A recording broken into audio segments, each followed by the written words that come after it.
আন্তর্জাতিক অঙ্গনে উত্তেজনার এক নতুন চেহারা স্পষ্ট হয়ে উঠেছে। মধ্যপ্রাচ্য, দক্ষিণ আমেরিকা ও ইউরোপ জুড়ে আনফোল্ডিং পরিস্থিতি বিভিন্ন দেশের পররাষ্ট্রনীতিকে জটিল করে তুলেছে। বিশ্লেষকদের মতে, ক্ষমতার ভারসাম্য বদলে যাওয়া এবং নতুন জোট বিরোধ জটিলতার কারণে বৈশ্বিক কূটনীতি আরও কঠিন চ্যালেঞ্জের মুখে পড়েছে।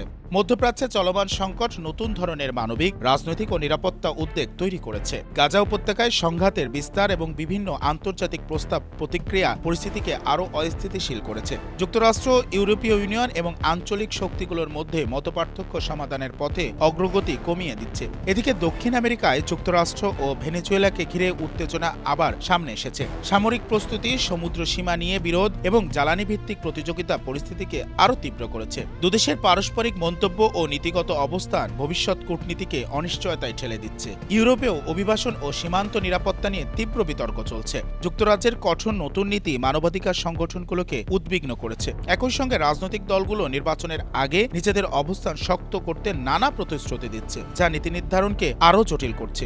আন্তর্জাতিক বিশ্লেষকদের মতে, এসব অঞ্চলে উত্তেজনা মোকাবেলায় সহযোগিতামূলক কূটনীতি এবং মানবিক দৃষ্টিভঙ্গি হওয়া উচিত প্রধান লক্ষ্য। অন্যথায় আঞ্চলিক অস্থিরতা আরও বেড়ে বৈশ্বিক প্রভাব ফেলতে পারে।